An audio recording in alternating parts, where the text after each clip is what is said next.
അപ്പോൾ നമ്മൾ റെക്കോർഡഡ് ക്ലാസ്സും അതുപോലെ തന്നെ ലൈവ് സെക്ഷൻസും ഉണ്ടായിരിക്കും. അതുപോലെ തന്നെ റാങ്ക് ബൂസ്റ്റ് നമ്മൾ 19,900 ആണ്. ദെൻ ലെവൽ 3ക്ക് വരുന്നത് 21,000 ആണ് സ്റ്റാർട്ട് ചെയ്യുന്നത്. +2 with science, then diploma in medical lab technology.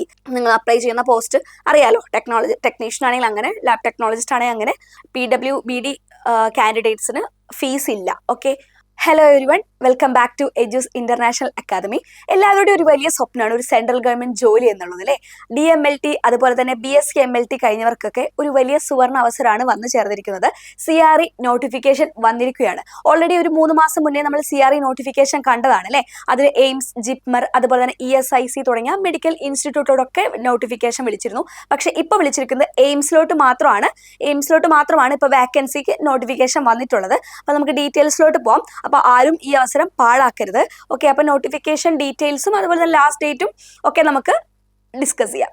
അപ്പോൾ എല്ലാവരുടെയും ഒരു സ്വപ്നം പോലെ തന്നെ ഒരു സെൻട്രൽ ഗവൺമെന്റ് ജോലി, നമുക്ക് ഉയർന്ന ശമ്പളത്തോട് കൂടിയിട്ടുള്ള ഒരു വലിയ സെൻട്രൽ ഗവൺമെന്റ് ജോലി എന്നുള്ള ഒരു ലക്ഷ്യത്തിലോട്ട് നമുക്ക് ഒന്നിച്ച് മുന്നോട്ട് പോവാം. അപ്പോൾ ടോട്ടൽ 80 വാക്കൻസീസ് ആണുള്ളത്. ഓക്കെ, ടോട്ടൽ 80 വാക്കൻസീസ് ആണുള്ളത്. അപ്പോൾ ഓരോ എയിംസിലും ഓരോ ഡിഫറെന്റ് സ്ഥലത്തായിരിക്കും ഉണ്ടായിരിക്കുക. അപ്പൊ ടോട്ടൽ 80 വാക്കൻസി ആണുള്ളത്. അപ്പോൾ ഓരോന്നിലും ഡിഫറെന്റ് വാക്കൻസി ആയിരിക്കും. അപ്പോൾ നമുക്കത് ഡീറ്റെയിൽ ആയിട്ട് നോക്കാം.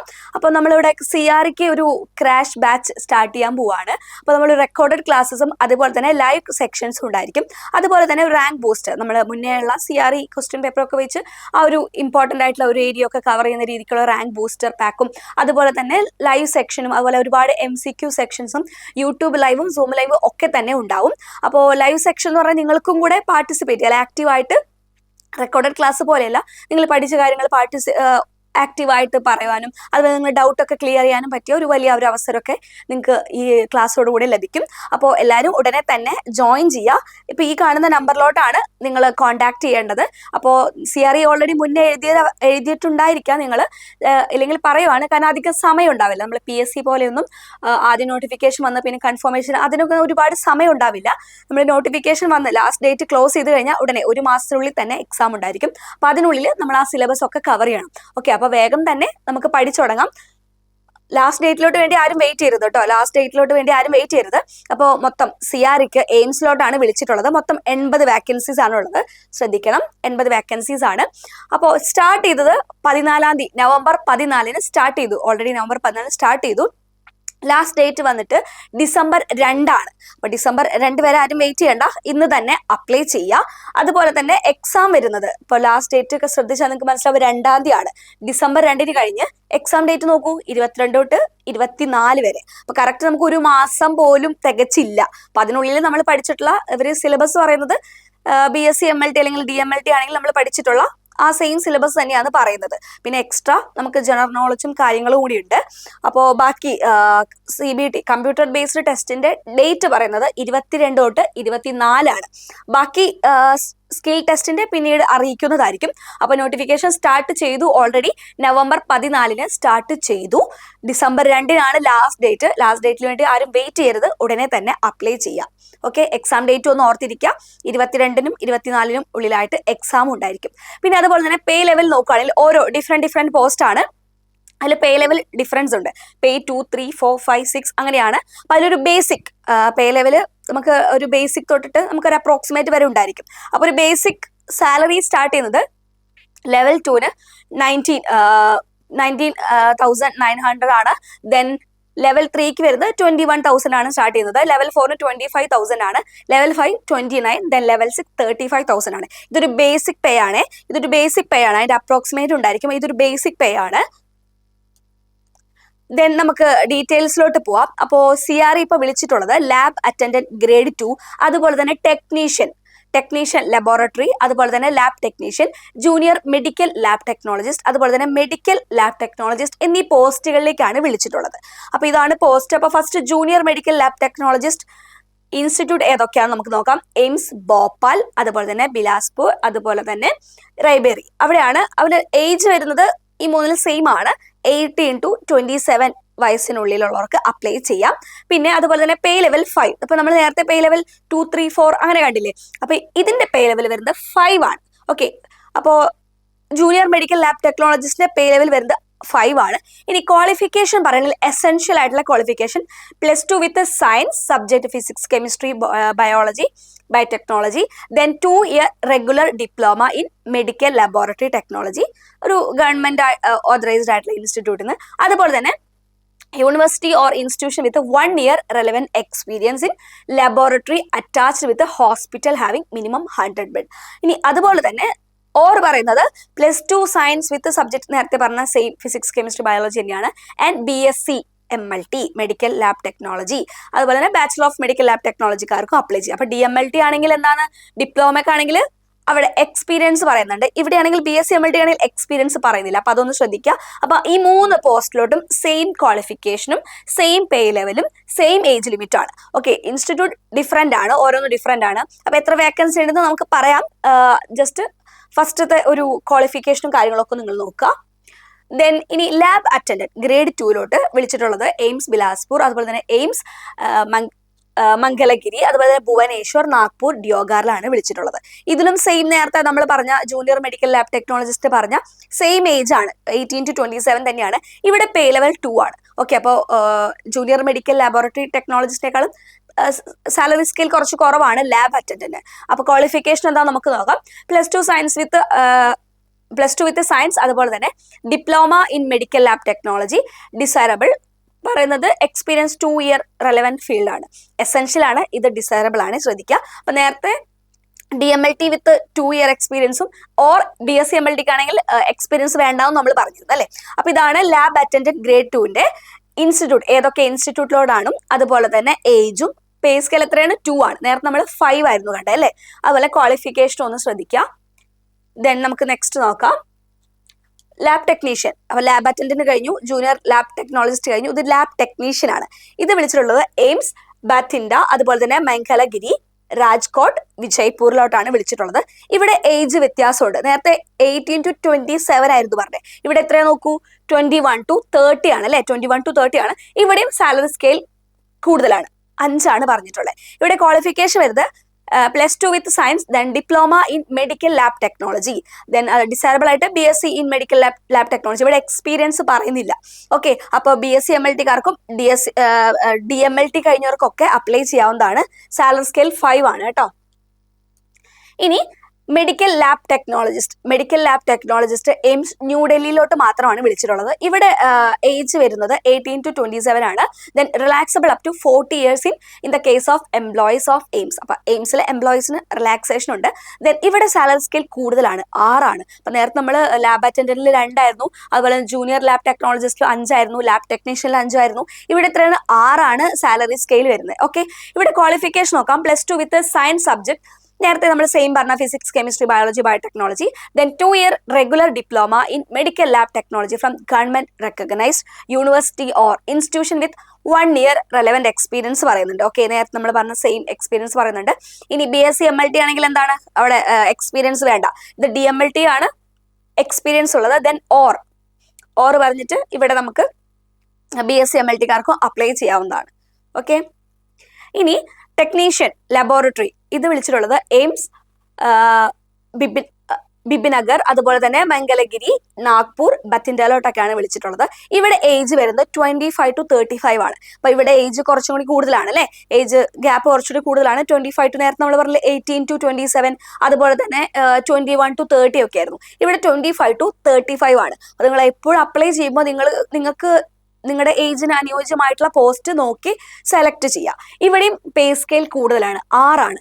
ഇവിടെ BSc ആണ് പറയുന്നത്. Okay, BSc in medical lab technologist or equivalent ആയിരിക്കും അപ്ലൈ ചെയ്യുക. അതുപോലെ 5 year experience in concern field, അത് എസെൻഷ്യൽ ആണ്, അത് മസ്റ്റ് ആയിട്ട് വേണം. ഓക്കെ, അപ്പോൾ 5 ഇയർ എക്സ്പീരിയൻസ് ഉള്ളവർക്ക് മാത്രമേ ഈ പോസ്റ്റിലോട്ട് അപ്ലൈ ചെയ്യാൻ പറ്റുള്ളൂ. അതാണ് ഇവിടെ ഏജ് കുറച്ച് കൂടുതൽ. ഓക്കെ, 25 to 35 പറഞ്ഞു, അതുകൊണ്ടാണ്. അപ്പോൾ 5 ഇയർ എക്സ്പീരിയൻസ് മസ്റ്റ് ആണ്. Then diploma in medical lab technologist or equivalent, then 8 year experience. അപ്പോൾ BSc MLT ആണെങ്കിൽ 5 വർഷം മതി, പക്ഷെ DMLT കാർക്കാണെങ്കിൽ 8 വർഷം എക്സ്പീരിയൻസ് വേണം. അപ്പം നിങ്ങൾക്കറിയാം നിങ്ങളുടെ ക്വാളിഫിക്കേഷൻ എന്താണ്, നിങ്ങളുടെ എത്ര വർഷം എക്സ്പീരിയൻസ് ഉണ്ടെന്നൊക്കെ അറിയാം. അപ്പോൾ അതനുസരിച്ച് ചെയ്യാം. അപ്പോൾ നിങ്ങൾ ഇത് കാണുമ്പോൾ പെട്ടെന്ന് BSc മാത്രമല്ല DMLT കാർക്ക് അപ്ലൈ ചെയ്യാം, പക്ഷേ എക്സ്പീരിയൻസ് കുറച്ചുകൂടെ കൂടുതൽ വേണം. BSc കാർക്കാണെങ്കിൽ 5 വർഷം മതി, DMLT കാർക്കാണെങ്കിൽ 8 വർഷം എക്സ്പീരിയൻസ് ആവശ്യമാണ്. നെക്സ്റ്റ് നമുക്ക് ടോട്ടൽ വാക്കൻസീസ് നോക്കാം. അപ്പോൾ ടോട്ടൽ വേക്കൻസി 80 ആണ് നമ്മൾ ഓൾറെഡി പറഞ്ഞു. അപ്പോൾ അതിങ്ങനെ ഡിഫറെന്റ് ആയിട്ടുള്ള ഓരോ ഇൻസ്റ്റിറ്റ്യൂട്ടും ഇങ്ങനെ ഡിസ്ട്രിബ്യൂട്ട് ചെയ്തിരിക്കുകയാണ്. അപ്പോൾ നമുക്ക് ഓരോ ഇൻസ്റ്റിറ്റ്യൂട്ടും എത്ര വാക്കൻസി ഉണ്ട് നോക്കാം. അപ്പോൾ ഫസ്റ്റ് നമ്മൾ പറഞ്ഞ ജൂനിയർ മെഡിക്കൽ ലാബ് ടെക്നോളജിസ്റ്റ് ആണ് അല്ലേ. അതിൽ ഭോപ്പാലിലോട്ട് ടോട്ടൽ 2 വാക്കൻസി ആണുള്ളത്. അതിൽ അൺറിസർവ്ഡിലാണ്. അപ്പോൾ അൺറിസർവ്ഡ് അതുപോലെ തന്നെ EWS, OBC, SC/ST ഒക്കെ വരുന്നുണ്ട്. അപ്പോൾ അതൊക്കെ നോക്കിയിട്ട് ഓരോന്നിലും നിങ്ങൾക്കറിയാം നിങ്ങൾ ഏത് കാറ്റഗറിയിലാണ് വരിക എന്നുള്ളത്. അപ്പോൾ അത് കറക്റ്റ് ആയിട്ട് നോക്കി അപ്ലൈ ചെയ്യാം. അപ്പോൾ EWS ആണെങ്കിലും SC/ST, OBC ആണെങ്കിലും അതിൻ്റെ ഓരോ സ്പെഷ്യൽ കാറ്റഗറിക്കാണെങ്കിലും ആ ഒരു സ്പെഷ്യൽ സർട്ടിഫിക്കറ്റ് അപ്ലോഡ് ചെയ്യേണ്ടി വരും. ഓക്കെ, അപ്പോൾ അതൊന്ന് ശ്രദ്ധിക്കുക. അതുപോലെ തന്നെ ബിലാസ്പൂരിലോട്ടാണെങ്കിൽ ടോട്ടൽ 3 ആണ്. അതുപോലെ തന്നെ ഓരോന്നിലും ഡിഫറെന്റ് ആണ്. ഇപ്പൊ ജൂനിയർ മെഡിക്കൽ ലാബ് ടെക്നോളജിസ്റ്റിൽ ടോട്ടൽ 40. ഇതിലാണ് ഏറ്റവും കൂടുതൽ വാക്കൻസി ഉള്ളത്. Okay, junior medical lab technologist ലൈബ്രറിയിലാണ്, ഈ ഇൻസ്റ്റിറ്റ്യൂട്ടിലാണ് കൂടുതൽ വാക്കൻസി ഉള്ളത്. ബാക്കി രണ്ടിലും 2-3 ഉള്ളൂ. ഇവിടെ 40 വാക്കൻസി ഉണ്ട്. ഓക്കെ, ദെൻ ലാബ് അറ്റൻഡന്റ് നമ്മൾ നേരത്തെ പറഞ്ഞ സെയിം പോസ്റ്റ് തന്നെ ഓരോ ഡിഫറെന്റ് എയിംസ് സെന്ററിലോട്ട് ഇൻസ്റ്റിറ്റ്യൂട്ടിലോട്ട് ഓരോ ഡിഫറെന്റ് ആയിരിക്കും. 1, 2, 5 അങ്ങനെ ഓരോന്നിലും ഡിഫറെന്റ് ആണ്. അപ്പൊ അങ്ങനെ ടോട്ടലാണ് നമുക്ക് 80. ഓക്കെ, ടോട്ടലാണ് 80. അപ്പൊ CRE എക്സാം കഴിഞ്ഞതിന് ശേഷം നമ്മുടെ റാങ്ക് ആ ഒരു ലെവൽ അനുസരിച്ചിട്ടാണ് നമുക്ക് ഇതിന് ഓരോന്ന് അപ്ലൈ ചെയ്യാനായിട്ട് പറ്റുക. അപ്പോൾ എല്ലാവരും ഒന്ന് ശ്രദ്ധിക്കുക ഏതൊക്കെ വേക്കൻസീസ് ആണ്, നിങ്ങൾക്ക് ഏതൊക്കെ അപ്ലൈ ചെയ്യാൻ പറ്റും. ജൂനിയർ മെഡിക്കൽ ലാബ് ടെക്നോളജിസ്റ്റ് അതുപോലെ തന്നെ ക്വാളിഫിക്കേഷൻ അനുസരിച്ചിട്ട്. ഇപ്പൊ നമ്മൾ ലാസ്റ്റ് പറഞ്ഞ ടെക്നീഷ്യനിൽ നമുക്ക് എക്സ്പീരിയൻസും കാര്യങ്ങളൊക്കെ ആവശ്യമുണ്ട്. അപ്പോൾ BSc-കാർക്കാണെങ്കിൽ 5 വർഷമാണ് വേണ്ടത്. DMLT-ക്കാണെങ്കിൽ എത്രയാണ്? 8 വർഷമാണ് വേണ്ടത്. അപ്പോൾ നിങ്ങളുടെ ക്വാളിഫിക്കേഷനും എക്സ്പീരിയൻസും അതുപോലെ തന്നെ ഏജും അതും ശ്രദ്ധിക്കേണ്ട വളരെ ഒരു വലിയ കാര്യമാണ്. പ്രത്യേകിച്ച് സെൻട്രൽ ഗവൺമെന്റ് എക്സാമിനാണെങ്കിൽ വളരെ സ്ട്രിക്റ്റ് ആയിട്ട് തന്നെ നോക്കും. ഓരോന്നിലും ഡിഫറെന്റ് ആണ് അല്ലേ. നമ്മൾ നേരത്തെ പറഞ്ഞതിൽ 21 to 27 ആണെങ്കിൽ ലാബ് അറ്റൻഡന്റ് വന്നപ്പോൾ 18 to 30 ആണ്. ദെൻ നമ്മൾ ലാസ്റ്റ് ടെക്നീഷ്യനിലോട്ട് വന്നപ്പോൾ 25 to 35 ആയിരുന്നു. അപ്പോൾ ആ ഒരു ഏജ് കാറ്റഗറി കറക്റ്റ് ആയിട്ട് നോക്കുക. ബാക്കി ഡീറ്റെയിൽസിലോട്ട് പോവാം. അപ്പോൾ ഓൾറെഡി നമ്മൾ വാക്കൻസീസ് പറഞ്ഞു. നമ്മൾ ഫസ്റ്റ് സ്റ്റാർട്ട് ചെയ്തെന്നായിരുന്നു November 14 സ്റ്റാർട്ട് ചെയ്തു. ലാസ്റ്റ് ഡേറ്റ് December 2 ആണ്. എക്സാം ഡേറ്റ് വരുന്നത് 22 to 24 ആണ് December. ഓക്കെ, അപ്പോൾ ഇവിടെ ഗ്രൂപ്പ് കോഡ് 70 നമ്മൾ ഏതൊക്കെ പോസ്റ്റ് ആയിരുന്നു കണ്ടേ? Lab attendant grade 2, technician laboratory, lab technician, junior medical lab technologist അതുപോലെ തന്നെ മെഡിക്കൽ ലാബ് ടെക്നോളജിസ്റ്റ് ഒക്കെ കണ്ടു അല്ലേ. അപ്പോൾ സിലബസ് ബേസ് ചെയ്തിട്ടുള്ളത് നിങ്ങൾ സെയിം പഠിച്ചിട്ടുള്ള മെഡിക്കൽ ലബോറട്ടറി ടെക്നോളജി MLT-യിൽ പഠിച്ചിട്ടുള്ള ആ ഒരു സെയിം സബ്ജക്ട് തന്നെയാണ് നമ്മൾ പഠിച്ചിട്ടുള്ള പാത്തോളജി, ഹിസ്റ്റോ ടെക്നോളജി, സൈറ്റോളജി, അതുപോലെ തന്നെ നമ്മൾ ബയോകെമിസ്ട്രി, മൈക്രോബയോളജി, ആ സെയിം സിലബസ് തന്നെയാണ് പറയുന്നത്. Then the syllabus level will match the required educational qualification of each post. ആ ഒരു സെയിം ക്വാളിഫിക്കേഷൻ ആണ്. പ്രത്യേകിച്ച് വേറെ സിലബസ് പറയുന്നില്ല. നിങ്ങൾ പഠിച്ച സെയിം സബ്ജക്റ്റും കാര്യങ്ങൾ തന്നെയാണ്. Each post syllabus will be align with the specific role and responsibilities. Okay, അപ്പോൾ നിങ്ങൾ പഠിച്ചിട്ടുള്ള ആ ഒരു സെയിം കാര്യങ്ങളും റോളും ആ ഒരു റെസ്പോൺസിബിലിറ്റി നിങ്ങൾ അപ്ലൈ ചെയ്യുന്ന പോസ്റ്റ് അറിയാലോ. ടെക്നീഷ്യൻ ആണെങ്കിൽ അങ്ങനെ, ലാബ് ടെക്നോളജിസ്റ്റ് ആണെങ്കിൽ അങ്ങനെ, ഓരോന്നിനും ഈക്വൽ ആയിട്ടുള്ള ആ ഒരു പോസ്റ്റ് നോക്കാം. Then general syllabus for group 17 lab technician related പോസ്റ്റിലായിട്ട് നമുക്ക് ബൈലിംഗ്വൽ ലാംഗ്വേജ് ആണ്. നമുക്ക് ഹിന്ദി ഓർ ഇംഗ്ലീഷിൽ നമുക്ക് അറ്റൻഡ് ചെയ്യാം. ബൈലിംഗൽ മോഡ് വരുന്നത് ക്വാളിഫിക്കേഷൻ നമ്മൾ 10th, +2, ഡിപ്ലോമ ലെവൽ, DMLT കാർക്കൊക്കെയാണ് ഈ ഒരു ബൈലിംഗൽ മോഡ് സെലക്ട് ചെയ്യാൻ പറ്റുക. ഈ ഒരു ബാച്ചിലർ അല്ലെങ്കിൽ ഹയർ ഡിഗ്രിക്കാർക്കാണെങ്കിൽ ഇംഗ്ലീഷ് ഓൺലി ആണ്. അതൊന്ന് ശ്രദ്ധിക്കുക. അപ്പോൾ കാൻഡിഡേറ്റ്സ് ചൂസ് ചെയ്യാം ഇംഗ്ലീഷ് ഓർ ഹിന്ദി ചൂസ് ചെയ്യാം. പക്ഷേ DMLT അല്ലെങ്കിൽ +2 അവർക്കാണ് മാത്രമാണ് ഈ ഹിന്ദി ഓപ്റ്റ് ചെയ്യാനായിട്ട് പറ്റുള്ളൂ. പക്ഷെ നമ്മൾ BSc MLT ഉള്ളത് കണ്ടു അല്ലേ. അപ്പോൾ അവർക്കൊന്നും പറ്റൂല. അവർക്ക് ഇംഗ്ലീഷ് മാത്രമാണ് ചൂസ് ചെയ്യാൻ പറ്റുള്ളൂ. ഇനി നമുക്കറിയാം 100 ക്വസ്റ്റ്യൻസ് ആണ് ഉണ്ടായിരിക്കുക. നമുക്കറിയാം കമ്പ്യൂട്ടർ ബേസ്ഡ് ടെസ്റ്റ് ആണ്. 90 മിനിറ്റ് ആണ് ഡ്യൂറേഷൻ വരുന്നത്. 100 ക്വസ്റ്റ്യൻ ആണ്. ഓരോ ക്വസ്റ്റ്യനും കറക്റ്റ് ആയാൽ നിങ്ങൾക്ക് 4 മാർക്കാണ് കിട്ടുക. ഓക്കെ, 4 മാർക്കാണ്. അപ്പോൾ ടോട്ടൽ എത്രയാണ്? 400 മാർക്കിനാണ്. അപ്പോൾ 20 ക്വസ്റ്റ്യൻസ് ജനറൽ നോളജ് ആയിരിക്കും. ബാക്കി അതിൽ ആപ്റ്റിറ്റ്യൂഡ്, കമ്പ്യൂട്ടർ നോളജ് ഒക്കെ ഉണ്ടായിരിക്കും. GK കാര്യങ്ങൾ, കറണ്ട് അഫയേഴ്സ് ഒക്കെ വരും. ബാക്കി 80 നമ്മൾ പഠിച്ചിട്ടുള്ള നമ്മൾ MLT-യിൽ റിലേറ്റ് ചെയ്ത സബ്ജക്റ്റിൽ നിന്ന് വരിക. ഓക്കെ, അപ്പൊ അതൊന്ന് ശ്രദ്ധിക്കുക. എത്ര ക്വസ്റ്റ്യൻ ഉണ്ട്? മൊത്തം 100 ഉണ്ട്. 90 മിനിറ്റേ ഉള്ളൂ. ഒരു ക്വസ്റ്റിന് കറക്റ്റ് ഒരു മിനിറ്റ് പോലും തികച്ചില്ല. അപ്പോൾ 20 മാർക്ക് വരുന്നത് ജനറൽ നോളജ്, ആപ്റ്റിറ്റ്യൂഡ് അങ്ങനെയുള്ളതാണ്. ബാക്കി 80 മാർക്കിനാണ് MLT വരുന്നത്. ഓക്കെ, അപ്പോൾ ഒരു ക്വസ്റ്റ്യൻ ശരിയാക്കാൻ 4 മാർക്കാണ്. അപ്പോൾ ടോട്ടൽ 400 മാർക്കിനാണ്. പിന്നെ അതുപോലെ 5 സെക്ഷൻ ആയിരിക്കും ഉണ്ടായിരിക്കുക. 5 സെക്ഷനിൽ ഓരോ സെക്ഷനിലും 20 ക്വസ്റ്റ്യൻ വരും. അപ്പോൾ ടോട്ടൽ എത്രയാണ്? 100 ക്വസ്റ്റ്യൻ. അപ്പോൾ 5 സെക്ഷനാണ്. ഓരോ സെക്ഷനും കവർ ചെയ്യാൻ 18 മിനിറ്റ് ആണുള്ളത്. 18 മിനിറ്റ് ആണുള്ളത്. അപ്പോൾ ഒരു സെക്ഷൻ കഴിഞ്ഞ് നമ്മൾ അടുത്ത സെക്ഷനിലോട്ട് പോയി കഴിഞ്ഞാൽ തിരിച്ച് നമുക്ക് മറ്റേ സെക്ഷനിലോട്ട് പോകാനായിട്ട് പറ്റില്ല. അപ്പോൾ നിങ്ങൾ ഒരു സെക്ഷൻ 18 മിനിറ്റിനുള്ളിൽ തന്നെ കവർ ചെയ്യണം. അപ്പോൾ 18 മിനിറ്റിനുള്ളിൽ 20 ക്വസ്റ്റ്യൻസ് കവർ ചെയ്യണം. 20 ക്വസ്റ്റ്യൻസ് കവർ ചെയ്യണം. നിങ്ങൾ അടുത്ത സെക്ഷനിലോട്ട് പോയി കഴിഞ്ഞാൽ പിന്നെ ഒരു തിരിച്ചുവരവ് ഉണ്ടാവില്ല, ബാക്കിലെ സെക്ഷനിലോട്ട് പോകാനായിട്ട് പറ്റില്ല. പിന്നെ അതുപോലെ നെഗറ്റീവ് മാർക്കും ഉണ്ട്. 1/4 ആണ് ഓരോ തെറ്റ് ഉത്തരത്തിനും നിങ്ങൾക്ക് നെഗറ്റീവ് മാർക്കായിട്ട് ഉണ്ടായിരിക്കാം. പിന്നെ അതുപോലെ തന്നെ ക്വാളിഫൈങ് മാർക്ക് നോക്കുകയാണെങ്കിൽ 40% ആണ് അൺറിസർവ്ഡ് കാറ്റഗറിക്ക്. എക്കണോമിക്കലി വീക്കർ സെക്ഷനിൽ അതുപോലെ എക്കണോമിക്കലി വീക്കർ സെക്ഷനും 40% ആണ്. 35 ആണ് OBC കാൻഡിഡേറ്റ്സിന്, 30 ആണ് SC/ST കാൻഡിഡേറ്റ്സിന്, ദെൻ 4% വിത്ത് ബെഞ്ച് മാർക്ക് ഡിസബിലിറ്റീസ്. അതുപോലെ തന്നെ irrespective of there category qualifying mark വന്നിട്ട് 30% ആണ്.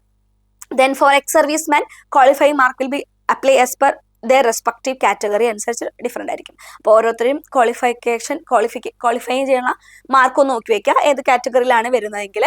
ദെൻ ഒരു ടൈ ബ്രേക്കിംഗ് റൂൾ ഉണ്ട്. അപ്പോൾ സെയിം മാർക്കാണെങ്കിൽ കാൻഡിഡേറ്റ്സിന് സെയിം ഈക്വൽ മാർക്കാണെങ്കിൽ നമ്മളൊരു സ്പെസിഫിക് ഒരു ഡൊമൈൻ സ്പെസിഫിക് പാർട്ട് എടുത്തില്ല, അതിൽ ആർക്കാണ് ഹയർ മാർക്ക് നോക്കും. അതിലും സോൾവ് ആയിട്ടില്ലെങ്കിൽ ഏറ്റവും കൂടുതൽ റോങ് ആൻസർ അല്ലെങ്കിൽ നെഗറ്റീവ് മാർക്ക് ആർക്കാണ് നോക്കിയിട്ടും അതിലും സോൾവ് ആയിട്ടില്ലെങ്കിൽ നമ്മൾ ഡേറ്റ് ഓഫ് ബർത്തിന്റെ ബേസിലാണ് ആ ഒരു റാങ്ക് നിശ്ചയിക്കാം. ഓക്കെ, ഇനി അപ്ലിക്കേഷൻ ഫീ വരുന്നത് 3000 ആണ്. SC/ST അല്ലെങ്കിൽ ഓർ EWS കാൻഡിഡേറ്റ്സിന് 2400 ആണ് വരുന്നത്. PWBD കാൻഡിഡേറ്റ്സിന് ഫീസ് ഇല്ല. ഓക്കെ, അപ്പോൾ അതൊന്ന് ശ്രദ്ധിക്കുക. 3000 രൂപയാണ്, ബാക്കി 2400 ആണ് SC/ST OBC കാറ്റഗറിക്കൊക്കെ EWC കാറ്റഗറിക്കൊക്കെ വരുന്നത്. ഇനി ഗൂഗിളിൽ എങ്ങനെയാണ് അപ്ലൈ ചെയ്യുന്നതെന്ന് ജസ്റ്റ് നോക്കാം. അപ്പോൾ ജസ്റ്റ് ഗൂഗിൾ ചെയ്യുക, CRE 2025 നോട്ടിഫിക്കേഷൻ എന്ന് നിങ്ങൾ ഗൂഗിളിൽ സെർച്ച് ചെയ്യുക. അപ്പോൾ ഫസ്റ്റ് വരുന്ന കോമൺ റിക്രൂട്ട്മെന്റ് എക്സാമിനേഷൻ CRE 2025 എടുക്കുക. അപ്പോൾ നമുക്ക് ലോഗിൻ ടു അപ്ലൈ എന്ന് കാണും. ഓക്കെ, അതിൽ നമ്മൾ സെയിം എല്ലാ എക്സാമിനും ചെയ്യുന്ന പോലെ തന്നെ നമ്മൾ ഇമെയിൽ ID, ഫോൺ നമ്പർ, ഒരു പാസ്വേഡും നമ്മളൊരു ID ക്രിയേറ്റ് ചെയ്യണം അല്ലേ. അങ്ങനെ വെച്ച് നമ്മൾ ലോഗിൻ ചെയ്ത് നമ്മുടെ അപ്ലിക്കേഷൻ നമ്മൾ ഒരു ക്രിയേറ്റ് അക്കൗണ്ട് ഒക്കെ ഉണ്ടാക്കിയിട്ട് നമ്മൾ അപ്ലൈ ചെയ്യാം. ഓക്കെ, അപ്പോൾ ഇതാണൊരു ഫ്ലോ ചാർട്ട് പോലെ. ജസ്റ്റ് നമ്മൾ ഗൂഗിളിൽ സെർച്ച് ചെയ്യുന്നു, ലോഗിൻ ടു അപ്ലൈ, നമ്മൾ ലോഗിൻ ചെയ്യുന്നു, നമ്മുടെ ഇമെയിൽ ID ബാക്കി ഡീറ്റെയിൽസ് ഒക്കെ വെച്ച് നമ്മൾ അപ്ലൈ ചെയ്യുന്നു, നമ്മൾ ആഡ് ന്യൂ ആപ്ലിക്കേഷൻ കൊടുക്കുക. പിന്നെ നമ്മൾ ബാക്കി ഡീറ്റെയിൽസും കാര്യങ്ങളൊക്കെ ടൈപ്പ് ചെയ്ത് കൊടുക്കുക. ഇപ്പോൾ നമ്മൾ എന്താ പറയുക, നമുക്ക് എന്തെങ്കിലും റിസർവേഷനോ അങ്ങനെ എന്തെങ്കിലും ഉണ്ടെങ്കിൽ അതിൻ്റെ കമ്മ്യൂണിറ്റി സർട്ടിഫിക്കറ്റ് ഒക്കെ ആവശ്യമായി വരും. EWS ആണെങ്കിൽ അതിന് ആവശ്യമായിട്ട് വരും. അതുപോലെ തന്നെ എയിംസിൽ വർക്ക് ചെയ്യുന്ന ആൾക്കാരാണെങ്കിൽ അവർക്ക് NOC അങ്ങനെ കുറച്ച് കാര്യങ്ങളൊക്കെ വേണ്ടി വരും. അപ്പോൾ അതൊക്കെ ഒന്ന് ശ്രദ്ധിച്ച് ഓരോ സർട്ടിഫിക്കറ്റും അപ്ലോഡ് ചെയ്ത് കൊടുക്കുക. അപ്പോൾ CREയുടെ ക്രാഷ് ബാച്ച് ന്യൂ ബാച്ച് ഉടനെ തന്നെ സ്റ്റാർട്ട് ചെയ്യുന്നതാണ്. അപ്പോൾ ലാസ്റ്റ് ഡേറ്റ് എന്നായിരുന്നു December 2-നാണ്. പക്ഷേ December 2 വരെ ആരും വെയിറ്റ് ചെയ്യരുത്. കാരണം December 2-ന് ക്ലോസ് ചെയ്ത് കഴിഞ്ഞാൽ നമ്മൾ നോട്ടിഫിക്കേഷൻ ഒരു അപ്ലിക്കേഷൻ ക്ലോസ് ചെയ്ത് കഴിഞ്ഞാൽ 22-ാം തീയതി തന്നെ എക്സാം ആയി. നമുക്ക് അധികം ദിവസവും ഇല്ല.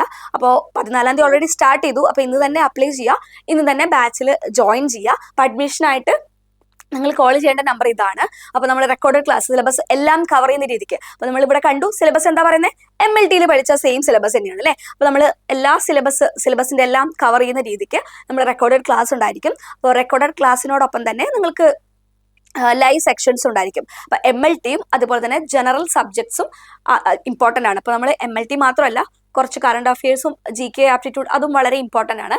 അപ്പോൾ ആ GK ഒരു 20 മാർക്കിനുള്ള GK ക്ലാസ്സും കൂടെ നിങ്ങൾക്ക് റെക്കോർഡ് ക്ലാസ് ആയിട്ട് ലഭിക്കുന്നതാണ്. അതുപോലെ തന്നെ ലൈവ് സെക്ഷൻസും ഉണ്ടായിരിക്കും. അതിൽ ഒരുപാട് ക്വസ്റ്റ്യൻ പേപ്പർ വർക്ക്, നമ്മൾ MCQ കാര്യങ്ങളൊക്കെ നമ്മൾ അതിൽ ഡിസ്കസ് ചെയ്യും, വർക്കൗട്ടൊക്കെ ചെയ്തു പോകും. അപ്പോൾ ആരും ഇനി വെയിറ്റ് ചെയ്യേണ്ടതില്ല. എല്ലാവരുടെയും ഒരു സ്വപ്നം പോലെ തന്നെ ഒരു സെൻട്രൽ ഗവൺമെന്റ് ജോലി ഉടനെ തന്നെ നിങ്ങളുടെ കൈകളിലേക്ക് എത്തും. അപ്പോൾ ഉടനെ തന്നെ എല്ലാവരും ജോയിൻ ചെയ്യുക, പഠിച്ചു തുടങ്ങാം. എഡ്ജസ് അക്കാദമിയിലൂടെ നിങ്ങൾക്ക് ഒന്നിച്ച് പഠിച്ചു തുടങ്ങാം.